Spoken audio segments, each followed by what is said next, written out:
What's going on, guys? Chuck back with another awesome Blu-ray purchase, and today we're talking about a release of a film, TV film essentially that I had never actually heard of until sometime probably early last year, courtesy of the Video Nasty Project when they covered this show, because this is the show that was banned for years in England because of its intense nature. And funny enough, looking it up, of course, you find, it was released somewhere on DVD and, just here and there, hard to find. Lo and behold, was it 101 Films releases a major special, Blu-ray edition of this film. And of course, the movie I'm talking about is Ghostwatch. For those not familiar with it, Ghostwatch was aired on the BBC in England in 1992 on Halloween night, and it was presented as a live event. They were basically prominent. You had prominent British personalities who were covering this live event of going in and investigating a haunting of a mother and her two daughters at this house. And we document live on Halloween night, and things just go bad.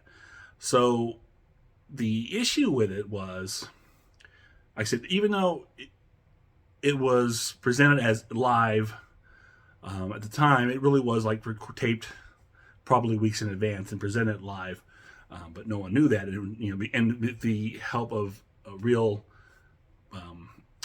British personalities, who I can't remember the name off the top of my head, I do apologize. It really helped sell that this was actually a real event happening in real time, which disturbed a lot of people who were watching at the time. I guess who believed what they were seeing was real. In essence, it's the equivalent, the modern day equivalent of Orson Welles and his War of the Worlds radio program from years back. For those of you not familiar with that, Orson Welles, read the story of War of the Worlds on the radio, presented as a live. He told a story as it was happening live news story, and people who didn't know any better listened to the radio station and believed Martians were attacking. So, and took it all as real. So this is kind of the same equivalent of what happened here. I never got this. Now I was actually excited to get this. I've been waiting for it for a while because I was looking on the release date for, I think it was sometime in December. I just got it like just prior to Christmas. It delivered. But I kept seeing it being reviewed or talked about on YouTube for almost over a month now, and I was getting nervous because I saw like Pizzal was reviewing it. Christian Hannah Horror was talked about I Believe in Films at Home. I'll talk to about Ghostwatch. I'm like, well, that's great. Where's mine? So I was getting really nervous about that. Of course, obviously, you probably got advanced copies, and I'm just me, so I have to wait. The Amazon ships mine. But nonetheless, I got it, and as soon as I got it, I was able to sit down, kick the lights off, and enjoy it. My first impressions on this, it's done very well. Now, as far as I know, everybody, taking it as a real event, it's hard to put myself in that place because I know that it's, hindsight being, some whatever year, how many years it's been since 1992, and knowing, its history, that obviously you're going to it, and there's no effect. And it's a bit of a slow build, which is good. I think that helps amp up the eventual realism effect that comes in the third act. And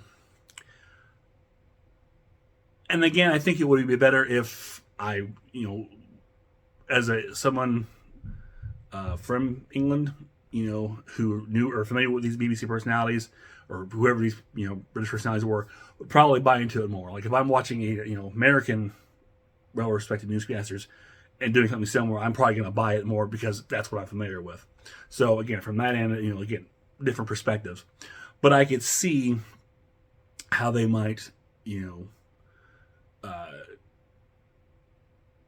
be fooled, if you will, especially, again, towards the latter half when it really picks up. And they do a great thing in the middle. They kind of throw you off and, oh, it's just a hoax, whatever. And you've got great performances from not only the real personalities, but the actors who are, portraying their parts as well. The thing, too, about it is you can tell it's also meant to be, or inspired by the famous, is it the Enfield poltergeist that was popular in England during the 70s. And if you're not familiar with that, that is, for those of you who aren't familiar with it, see The Conjuring 2. That's the basic, the plot basis of that movie. And you can really get a lot of that Enfield poltergeist vibe from the mother, two daughters, the things happening, the girls coming off as seeing as, they're just troublemakers or wanting attention. So you really can see that's what they're going for, or that's where the inspiration is from. But again, it's done. It's hard to really explain, because it's not quite your typical movie. Obviously, it's shown for television. But the performances are there. You've got the skeptics. You've got people calling in, feeding parts of the story to put the pieces together as you go. Which is, I guess, the fun part of it is you're wondering, what's happening next. Where is this all going? Kind of put the pieces of the puzzle together for this ghost story that eventually they're crafting, and what comes out. And of course, there's little nice subtle hints they push in there to help really sink in that feeling of it being real, which is all done very well. And again, you go in, it's kind of a slow build as they amp things up, but then it really kicks off in the end. But when I say it's a slow build, it's by no means hard to watch. It's like an hour and a half, a little over. So, but it's a quick watch, and it's it gets you captivated. I was into it, even though knowing, okay, this is what it is. But I find myself getting wrapped up into it and just wondering, what's going to happen next? Where's this going? What's with this girl? All these different things. So kudos to that, to what they did there. So if you've never seen it, I highly recommend checking it out. It's fun. It's a neat little look into, I don't know, British sensibilities. That's probably too much, but it's fun to see.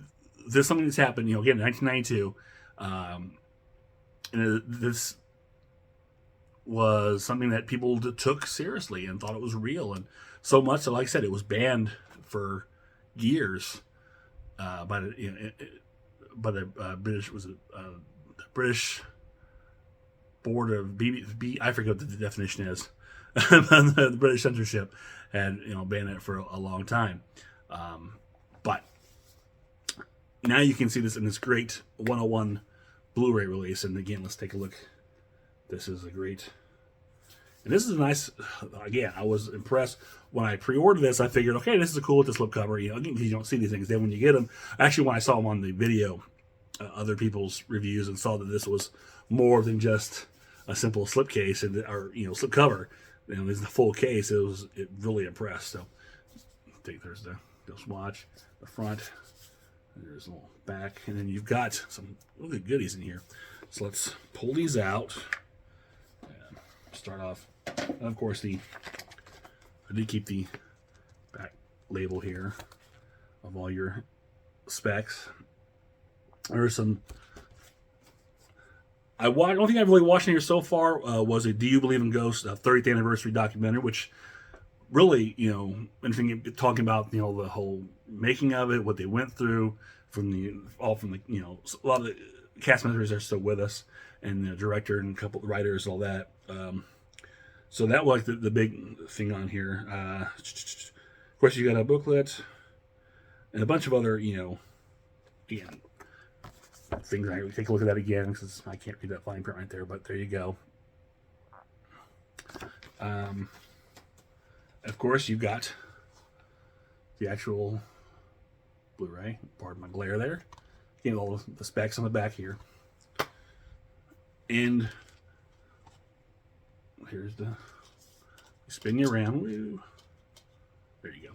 And this does have a reverse artwork. It's the same as the box, so there, you can tell there the reverse artwork is this artwork right here. But I flipped it over to the simple Ghostwatch. Okay. And inside, which I have not opened this, but it looks like some kind of cards here. So we'll, you see these are still strapped. I will break this, hopefully, now. Maybe. Possibly. There we go. Okay. So let's take a look. Okay, here's, your characters. This was the funny guy. He annoyed me. I'm not gonna lie. He almost kind of takes you out of it. I mean, he's the on-site reporter. He's pulling practical jokes. He's the funny guy, and it really takes me out because he's the part that makes it feel like, okay, this isn't real. He kind of takes away the realism from it for me. He maybe for certain people, but not for me. No, I can't. I don't know everybody's names, but these are.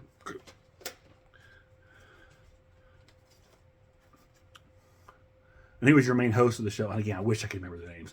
I'll put them down here at the bottom. But he was again a prominent personality, and he really his voice, his way of exposition, his dry British sensibilities. Just it really sells. He really sells it more than anything else. I really like what he did, as well as the actress here who played the. I don't know if she's a parapsychologist on that, but she's really gets into her character as well. Really selling that this is real. She's a real professional. So and again, this was not a real person. This was an actress, and she did an excellent job. I mean, those two to me are the MVPs, and then I believe this shadowy images the entity they refer to as pipes. Who in some clips, if you catch him, he's hiding in the background of certain things, which is, they don't really hint at that, which is kind of cool because if they were wondering, oh, what was that? I mean, they'll kind of one time, but then they kind of, say, well, they don't see anything there, which is good because it sells it more that you saw, but they're not talking about it. Oh my God, is it playing tricks on me? That's kind of what helps with that realism thing. And then your on-site reporter, who was again another famous British personality, who had done apparently several different watch type shows along with this one, which again helps the credibility. This was a real thing. And also it's interesting to point out that these two apparently were married, and they talk about that. And this is real life, and they were a real married couple. So there was that. Again, I'm gonna put their names in here because I'm horrible with that. But that kind of helps with the credibility because he is at the station making the phone calls while his wife is at the house going through all the strange going on. So obviously it helps build that kind of real sense of worry and endangerment for this couple. So that's a neat thing. And let's see, inside here also we've got, wow, looks like this little booklet here, and this is a nice thick book. You got a article like extrasensory perception management, Ghostwatch as it happened, and a short story called 31-10, which I read is a kind of a sequel to this that was only written. So you have all these, write-ups, in here in this book. There's a lot to go through, but it's a very. Again, there's the big one at the end here, the 3110. I believe it's actually written as a screenplay. You can kind of see that, get that glare. So a lot of good info there. And then in here, the last book, and this is a thick one, and this is one I think is really cool. This is actually the script for Ghostwatch, and it's annotated. You can see, little marks, lines, different, little bits of pieces, some drawings. So this is really cool, and this is a lot of here, but this is a really fascinating thing. If you love scripts, reading through scripts, which I do, and especially if you can find one that's annotated, that is a really cool thing. One of the kind of off topic, back to scripts. One of the coolest things that I over the last couple years ago, before the pandemic had hit, I was still in the office full time. We had a part-time employee who had worked on the show Quantum Leap. She was, I forgot what her actual title was. It wasn't like any thing major, kind of real big production thing. She helped with pick up shots and whatnot, but she had brought in some of her shooting scripts from Quantum Leap, and those were fantastic and fun to look at with there's the notes, the different colored pages, all these different things. That was so cool. But yeah, I'm a person who loves reading scripts, especially when you can look at things and see what they were supposed to be in there, what they what it became, and especially if something like this you have any kind of annotation or note. So that's a lot of fun for me. So yeah, this is a really nice release from 101 Films again, of Ghostwatch. And if you've never seen it, I highly recommend checking it out. I don't know if this is like I'm assuming this is a limited edition. It may not be. I don't really know for sure. Now let's see if I can get it all back in the box. Close enough. But if you can pick this up, I highly recommend doing so. For a while it was on Shudder, I think, too, for a while back. But if you can pick up this, check it out. Check out the documentary on here and really delve in this, because it's a lot of fun. It's a neat little reality ghost story, if you will. And again, if you're familiar with the Enfield Poltergeist, you'll definitely see the influence here, but it doesn't diminish it. It's a lot of fun. Check it out. I highly recommend seeing this. In the last minute, you may not think in the beginning when you watch it, but you'll be a little creeped out, and you will be, you'll find yourself really into it and just totally, wrapped up in the story, waiting for what happens next. So that is it for this release in this video of Ghostwatch from 101 Films. If you enjoy this, click thumbs up, share, subscribe. Leave me a comment below. Let me know if you've had heard of Ghostwatch prior to this release, if you've seen it prior, if you've gotten this release. What are your thoughts on Ghostwatch, or the idea of it, people believing it was a real event at the time it happened? Or just say hi. I'll always say hi. So until next time. Also, before I go any further, allow me to say Happy New Year, because I'm pretty sure this is going to be put out after the new year. So Happy New Year. And until next time, this is Chuck saying I will see you on the other side.